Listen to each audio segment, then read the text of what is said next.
Mulawurinkulu wo khomela wa ndzawulo ya rihanyu dokodela Anban Pillay u fanele a rixiwa milandzu ximfumo leswi hi ku ya Xiviko xa xiyenge xo hlawuleka xa vulavisisi SIU eka kontraka mamiliyoni ya tirhandi ya Digital Vibes.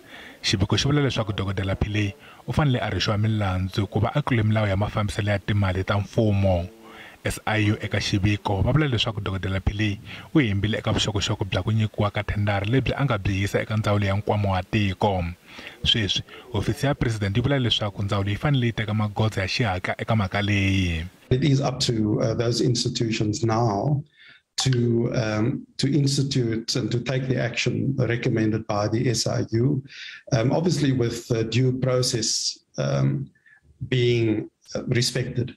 So, because the principle of innocent or guilty stands even under these conditions, and so investigations need to continue, and there are any number of actions that could result, or processes that could result. It could be disciplinary action, it could be civil action, it could be criminal action. But I think it is the expectation now that departments will treat the evidence that has been gathered as serious, and that they will act on this with the necessary speed.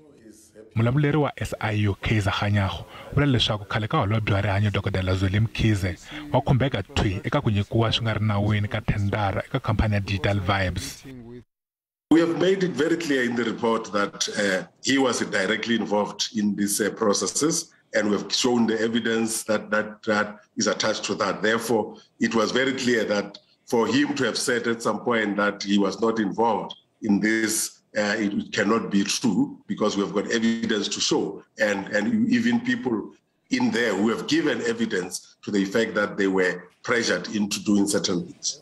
SIU va tlhela va vula leswaku va le ku tekeni ka magoza ya ku vuyisa mali leyi munghana wa Mkhize Thayara Mata na n'wana wa Mkhize wa Jaha va nga yi kuma eka thendara ya Digital Vibes, naswona va hofisiri lava khumbekaka ka ku nyikiwa ka thendara leyi na vona va ta tshinyiwa. Look at the fact that the whole contract was entered into irregularly. Obviously, if you look at the report, you will see the procurement process was not followed, and it was very clear that everybody wanted to give this contract to Digital Vibes. But also, we have found that instead of having a performance-based contract, they then were giving this Digital Vibes amounts or retainer amounts, which was not something that was part of the contract that they had signed with them. Therefore, for us, it was something that was problematic, and we had to look at into those things. But we have done criminal referrals against the DDG, Mr. Pillay. Dokodela Zweli Mkhize u tshike ntirho kokwalaho ka manyala ya yena. Mulawurinkulu yena u hlongoriwile, naswona mulawurinkulu wo khomela dokodela Anban Pillay na yena a nga ha rixiwa milandzu ximfumo hi ku ya hi swibumabumele swa SIU.